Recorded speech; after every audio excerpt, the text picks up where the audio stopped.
Bon, du coup, après le sondage que j'ai fait sur ma story Insta, où je demandais si je retournais la vidéo avec un nouveau micro, ou si je mettais déjà le truc, au final j'ai eu des retours plutôt équivoques, enfin dans le sens où j'ai eu 50% de chaque côté. Donc je me suis dit, bah écoute, je vais juste la retourner parce qu'au final j'ai réussi à choper mon micro que vous voyez là. Merci à Pancakes Doctor d'ailleurs, et j'ai réussi à le choper assez vite. Donc là on est le samedi, j'ai mis la story je pense mardi ou mercredi. Donc voilà, je retourne la vidéo aujourd'hui. Pour ce qui est du sujet de la vidéo, ça va tout simplement être comment concevoir l'entraînement idéal, parfait pour vous. Donc évidemment c'est un petit peu un clickbait, hein, je vais pas vous dire 5x5, tac tac tac, c'est fait, avec ça vous allez devenir champion du monde. Non, ce que je vais vous expliquer plutôt c'est quels sont les piliers, les principes que vous devez appliquer et savoir appliquer pour tout simplement concevoir un entraînement qui et être adapté à vous et qui donc va vous permettre de progresser. Du coup j'ai mis une petite note, mon script, fin de la vidéo, et je vais vous dire ça tout de suite. Donc ça se base dans plusieurs chapitres, ça va se baser dans plusieurs chapitres cette vidéo. Le premier chapitre dont je vais parler, ça va être la spécificité. Donc qu'est-ce que la spécificité? Tout simplement c'est le fait de faire un entraînement qui est en cohérence avec ce que vous demandez en compétition, en conditions de compétition. Donc tout simplement en power en compétition, ce qu'on demande c'est faire 3 barres sur 3 mouvements différents le plus proche possible de son 1 RM. Donc tout ce qui va se rapprocher le plus de ça sera plus spécifique et tout ce qui va s'en éloigner sera moins spécifique. Je peux donner un exemple tout bête, pour un mec qui fait marathon par exemple, faire du sprint ça sera moins spécifique que faire un 30 km, que faire un 35 km, que faire un 40 km et que faire un marathon. Il n'y a rien de plus spécifique au marathon que le marathon. C'est pareil pour le power, il n'y a rien de plus spécifique au power que faire un mid. Mais malheureusement, c'est pas le seul critère qu'on va chercher, et donc plus de spécificité n'est pas toujours égal à meilleur. Donc voilà, c'est ça qu'il faut prendre en compte. Tout le monde n'a pas besoin d'autant de spécificité et quasiment personne n'a besoin de 100% de spécificité. Je connais très peu de personnes qui sont devenues très fortes en faisant que des mythes, ne s'entraînant pas à côté. Même si c'est avec des plus grandes fréquences, c'est pas forcément la meilleure manière de s'entraîner parce qu'il y a d'autres paramètres à essayer d'améliorer. Et c'est donc de cela que je vais parler tout de suite. Donc il y a aussi l'adhérence. L'adhérence, c'est tout simplement le fait que en tant que lifter, tu dois aimer ce que tu fais. Parce que même si beaucoup de gens vont dire c'est pas ce qui compte, c'est pas d'aimer ce que je fais, c'est juste de faire quelque chose qui me fait progresser, c'est vrai, mais c'est pas vrai pour tout le monde. Dans le sens où si vous êtes, pour un lifter, la plupart des lifters qui ne sont pas forcément très compétitifs et qui ne se voient pas à très haut niveau, etc., qui ne font pas de leur vie, de ce sport leur vie, ils prennent ce sport, en fait ils utilisent un sport pour se faire plaisir, pour avoir un petit échappatoire, pour tout simplement trouver un moyen de kiffer un moment de leur journée, après leur taf, après plein de choses. Et donc c'est là qu'il faut comprendre que il faut faire en sorte que les personnes que vous entraînez, ou si vous entraînez vous dans votre programme, vous devez prendre en compte le fait que vous devez aimer ce que vous faites. Parce que dans tous les cas, si vous aimez ce que vous faites, vous serez sûrement plus enthousiaste à le faire, vous aurez sûrement plus d'enthousiasme pour le faire, ce qui fait que vous le ferez mieux. Même si, comme je l'ai dit avant, certaines personnes privilégieront complètement l'aspect performance, et par exemple c'est mon cas à moi, entre guillemets, je sais que ce qui va me faire kiffer entre guillemets sportivement, c'est de savoir que je progresse. Donc peu importe ce que je vais faire, si je sais qu'à l'issue de ça, ça va me faire progresser et ça va me rendre meilleur en tant qu'athlète, je vais kiffer le processus de le faire. Donc voilà, par exemple moi la notion d'adhérence, je la connais quasiment pas parce qu'elle est complètement reliée avec la notion de progression. Donc voilà. Ensuite, du coup, le deuxième point c'était l'adhérence, et là le troisième point ça va être gérer son stress, gérer le stress. Donc quand je parle de stress, gérer son stress, c'est pas le stress du taf, etc. C'est une chose différente, même si ça rentre en compte plus ou moins dans l'entraînement, dans le sens où il y aura le stress qui vient de l'entraînement et le stress qui vient d'autres choses, donc de facteurs externes, et les deux là vont se cumuler pour faire un stress total que vous devez prendre en compte. Donc si vous avez plus de stress dans votre journée classique, vous devrez peut-être auto-réguler votre training pour qu'au final le stress total des deux soit équivalent à ce que vous deviez avoir si vous aviez eu moins de stress pendant votre journée. Donc voilà, comment est-ce qu'on va gérer le stress d'un point de vue entraînement? Du coup ça va être via le time to peak, les RPE, la fréquence, le volume, les rep range, plein de choses.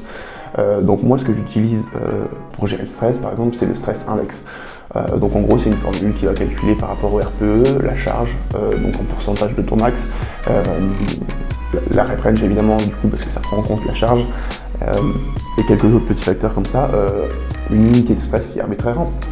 Et du coup, le but, ça va être de définir combien d'unités un lifter a besoin pour être dans une amplitude de progression optimale.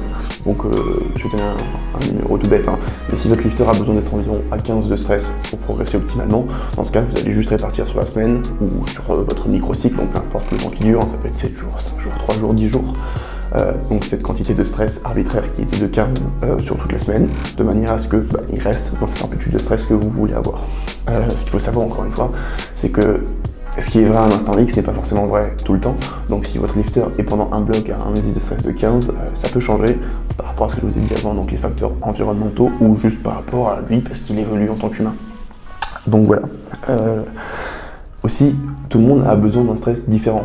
C'est-à-dire qu'entre guillemets, on donne des rule of thumbs ou plus ou moins des amplitudes. Donc en général, moi par exemple, pour mon unité arbitraire que j'utilise, c'est 15, mais ça ne voudra rien dire hein, parce que c'est arbitraire.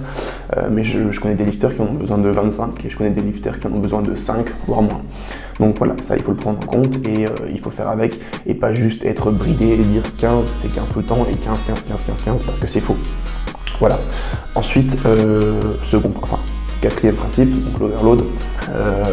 Qu'est-ce que l'overload? C'est tout bête, hein, c'est vraiment un des principes les plus bêtes, c'est juste en gros ce que ça veut dire, c'est qu'il faut que vous progressiez. D'une manière ou d'une autre, il faut que vous progressiez, il faut que l'entraînement soit plus challengeant, il faut qu'il y ait une progression, que ce soit via les charges, via les temps de repos, etc. L'overload, ça peut venir de plein de manières différentes.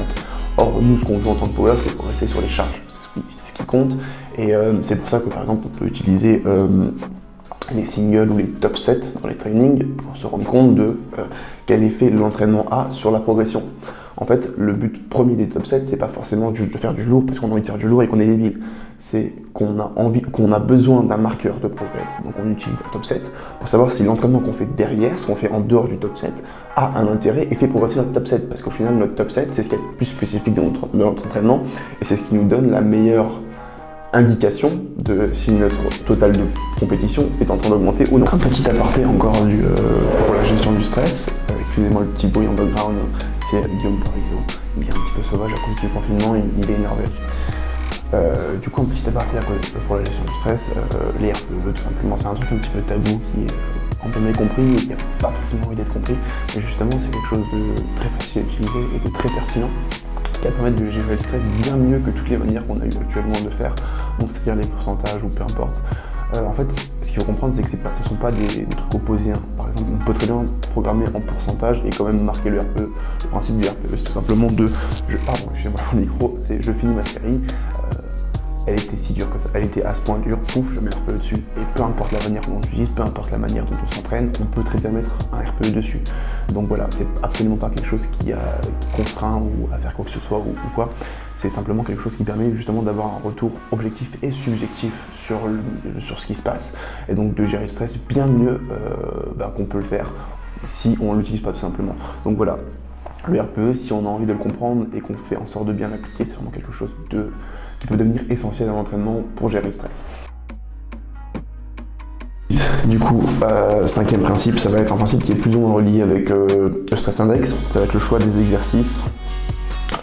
Dans le sens où les exercices sont par rapport avec ce que vous faites dans votre entraînement tout simplement, donc peuvent avoir plus ou moins être imbriqués avec la gestion du stress.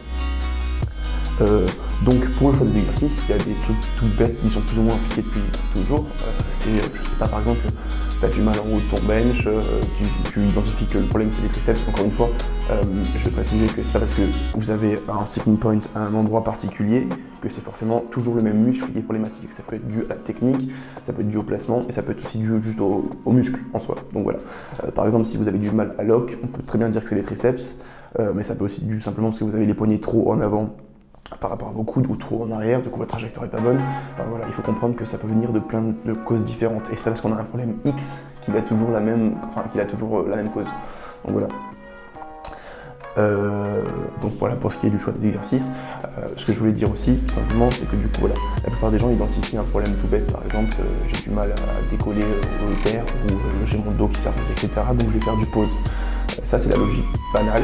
C'est vrai que ça peut souvent marcher, et souvent ça marche, hein. C'est un peu un des seuls moyens qu'on a d'identifier et de choisir un exercice, puisque si justement le coach ne communique pas bien avec le lifter, il ne pourra pas forcément prendre en compte son intuition ou autre chose. Donc le seul moyen totalement objectif qu'on a, c'est je loupe là, je sais que ça peut faire progresser ça, parce que je passe plus de temps dans cette amplitude. Donc par exemple, je pose au terre parce que je passe plus de temps en bas du terre, donc là où je décolle, donc normalement ça devrait progresser. Donc ça, c'est le sens logique des choses. Ce qu'il faut savoir, c'est que souvent, ou pas forcément souvent, mais en tout cas dans certains cas, le sens logique des choses ne s'applique tout simplement pas. Et parfois, il n'y a aucune logique dans le choix des exercices, et il faut juste essayer, être un peu créatif, et du coup prendre en compte l'avis du lifter, son intuition, ce qu'il a envie de faire, etc. Parce que des fois, tout simplement, vous ne pourrez pas forcément expliquer de manière concrète pourquoi est-ce qu'un exercice a fait progresser un lifter. Ce qu'il faut savoir, c'est que d'un point de vue biomécanique et morphologique, c'est beaucoup plus compliqué que ce que l'on pense. C'est pas simplement un vecteur, on applique la force, le genou hanche et terminé. Non, il faut comprendre que c'est beaucoup plus compliqué que ça. Il se passe des choses beaucoup plus compliquées à l'intérieur. Il y a des mécanismes de compensation, comme le dos rond par exemple au terre, comme plein de choses. Et tout ça, on ne peut pas les prendre en compte pour des calculs de force. C'est bien trop compliqué, en tout cas pour ce qu'on sait faire maintenant, à moins que vous travaillez dans un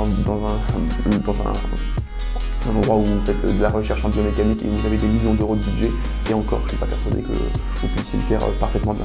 Donc voilà, faire des calculs et toujours vouloir avoir tout avoir de manière très objective, c'est pas forcément la meilleure façon de faire, parce que ce qui se passe dans le sport, c'est bien plus compliqué que ce dont on est capable, ce qu'on peut identifier à nos jours, et pour la plupart des coachs qui coachent en powerlifting.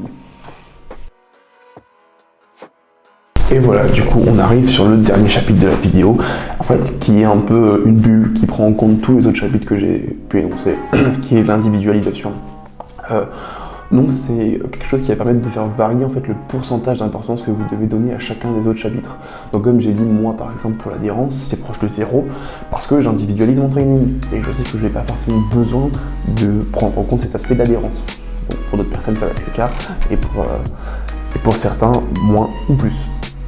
D'où le principe d'individualisation. Ce qu'il faut comprendre, c'est qu'en fait rien n'est figé, il n'y a pas de règles préfaites, il y a des conseils, des trucs pour essayer de guider là où on peut mettre notre focus, notre énergie, pour pas trop s'éparpiller. Et ensuite, une fois qu'on a essayé dans ce que j'appelais avant une roll of terms, et si ça ne marche ou pas, donc si ça ne marche pas, en l'occurrence on va changer, si ça marche on peut rester, ou un petit peu essayer de changer les variables. Si ça ne marche pas du tout, dans ce cas c'est là qu'il faut être créatif, et c'est là qu'il faut vraiment prendre en compte le principe d'individualisation, et de changer un petit peu tout ce qu'on peut changer en tant que coach, et d'être créatif pour trouver ce qui va et ce qui ne va pas. Et voilà, ce qu'il faut comprendre, c'est ce qui était vrai hier n'est pas forcément aujourd'hui. Tout change. L'humain que vous coachez, ou si c'est vous-même, il évolue en tant que personne, physiquement et psychologiquement, ce qui fait qu'il aura des besoins différents. Et c'est vraiment ça qui fait en fait qui sépare un mauvais coach ou un coach banal d'un bon coach.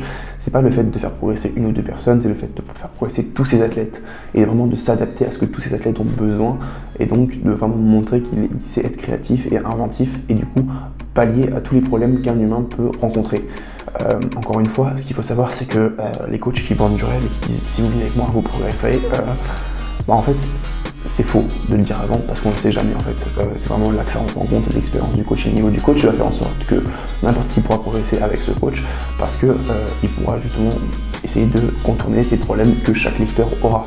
Mais avant même d'avoir un lifter, il ne pourra pas certifier à 100% que quelqu'un progressera, parce que il y a beaucoup de facteurs qui rentrent en compte, qui sont même pas forcément que de la volonté du coach, enfin de l'ordre d'action du coach, et donc c'est ça qui feront la différence pour qu'un athlète progresse ou non.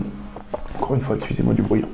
Mais voilà, ce qui détermine un bon coach, c'est vraiment pas sa façon de se fier, de s'identifier, de dire écoutez, ça c'est ma façon de faire, c'est mon système, je fais comme ça et ça marche, parce que c'est vraiment pas la bonne manière de faire. Comme je l'ai dit, il faut savoir s'adapter à chaque besoin de chaque athlète. Et donc voilà, ce qui fait la différence. Voilà, ce qu'il faut comprendre, c'est qu'au final, ce qu'on recherche toujours pour un athlète, c'est la progression. Donc, mettre en avant un système plutôt qu'une finalité, c'est stupide.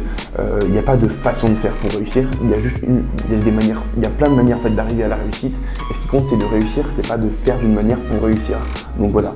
En gros, ce qu'il faut comprendre, c'est que vous devez être capable de tout mettre en place pour réussir. Et votre finalité, c'est réussir. C'est pas y arriver, même si vous aimez le processus, c'est pas ça le problème. Hein. Ce que je dis, c'est que au final, quand tu es athlète et quand tu aimes un sport, tu veux progresser dans ce sport et donc peu importe la manière dont tu dois progresser, tu dois l'appliquer. Et c'est pour ça qu'il ne faut pas se fier à des méthodes préfaites de il faut faire ça, ci et ça pour progresser parce que c'est peut-être faux pour toi. Et ce qu'il faut comprendre, c'est que ce qui est vrai pour toi, c'est ce que tu dois appliquer et c'est ce que tu dois trouver. Et c'est pour ça que en tant qu'athlète, tu as un rôle aussi important que coach dans la pratique de Emerging Strategies, donc dans la manière dont moi je coach et notamment The Panache coach. C'est tout simplement que en fait, l'athlète est mis au centre de la relation. C'est-à-dire que c'est vraiment important pour l'athlète de parler, de donner son intuition, de dire écoute, je l'ai ressenti, mon training, je l'ai ressenti comme ça, peut-être qu'on pourrait changer ça, ou on pourrait enlever ça, ou remettre ça. J'aimerais bien faire des reps un peu plus hautes, descendre les RPE, j'ai envie de changer, de faire des reps faire des RPE un peu plus haut pour le prochain bloc, etc. C'est vraiment important de mettre au centre de la relation l'athlète et de ne pas mettre le coach en avant et sa technique, sa façon de faire, parce qu'on s'en fout. Ce qui compte, c'est le ressenti, la manière de voir l'entraînement, son l'enthousiasme, tout ce qui peut en fait donner des feedbacks qui viennent de l'athlète plutôt que des trucs pour 100% objectifs, parce qu'en réalité, ce qui se passe quand on est en entraînement, à part du coup le top 7, voir s'il progresse ou pas, on n'a pas forcément de vrai feedback et de façon d'isoler une variable pour savoir si elle est responsable de la progression ou non. Donc soit vous changerez une variable par bloc et donc vous savez si cette variable elle fait un facteur de progression ou de régression. Mais en dehors de ça, si c'est un processus qui prend pas mal de temps à affiner, le meilleur truc à utiliser et à vraiment prendre en compte, c'est tout simplement ce que l'athlète ressent, ce que l'athlète vous dit et ce que l'athlète vous fait comprendre. Donc c'est à vous d'apprendre tout simplement à analyser ce qu'un athlète peut essayer de vous dire, parce que parfois certains athlètes ont un peu de mal à communiquer. Dans ce cas, c'est à vous, de l'aider à communiquer et de comprendre ce qu'il essaye de vous dire, peu importe la manière dont il vous le dit. Donc c'est pour ça que ce que je dis, c'est que le coaching, c'est bien plus que simplement je fais une planif, je te l'envoie et dans 3 semaines. C'est vraiment un accompagnement, un suivi, quelqu'un qui peut aider à mettre en confiance un athlète, qui peut le faire surpasser certains problèmes qu'il a et l'accompagner, tout simplement lui dire écoute, je suis là, parle-moi, on va faire avancer les choses. Et c'est là que l'expérience du coach rentre en compte pour tout simplement gagner du temps et se rendre compte plus facilement de quelle variable je dois changer ou pas pour faire progresser un athlète. Donc voilà les potes, là je tourne l'outro 2-3 jours plus tard. Je viens de finir le montage, je me suis rendu compte que ma carte SD avait plus de mémoire, du coup j'ai pas filmé l'outro, c'est pas record, c'est pas enregistré sur ma carte mémoire. Donc voilà, tout ça pour vous dire en gros, si vous avez kiffé la vidéo, comme d'hab, partagez, que ce soit sur les réseaux sociaux, Instagram, tout ça, n'hésitez pas à partager, me tag, aimer, s'abonner, activer les notifications, tout ça, enfin voilà, vous connaissez tout ce qui peut faire en sorte de participer à l'essor de cette chaîne. Donc voilà, à plus.